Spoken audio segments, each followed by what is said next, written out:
Free fire গেমটা এমন একটা গেম যেটা যে একবার খেলছে সে বারবার খেলতে মনে চায়। প্রথম পারবে না, চেষ্টা করতে করতে যখন পেরে যায় তখন আর ছাড়ে না। আর এই গেমটা যারা একবার খেলছে, যার মনে একবার জায়গা করে নিয়েছে, সে কখনোই এই গেমটা বলতে পারবে না। সে যদি 1 দিন 2 দিন 7 দিনও না খেলে, সে 7 দিন পর আবার ঠিকই এই গেমটার ভিতরে ঢুকবে।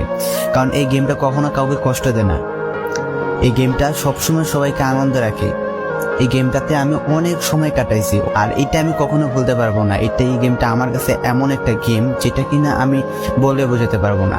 অ্যান্ড এই গেমটা শুধু আমার কাছে না, আমি মনে করি যে প্রত্যেকটা ফ্রি ফায়ার প্লেয়ারের কাছে অনেকটা ইমোশনাল টাইপের একটা গেম হয়ে গেছে। কারণ এই গেমটাতে বর্তমানে যে অবস্থা হচ্ছে, যে গেমে এমন আপডেট দিতেছে, আপডেট দেওয়ার কারণে পুরো গেমটাই চেঞ্জ হয়ে যাচ্ছে। আগের ফ্রি ফায়ার আর আগের মতো নেই। তো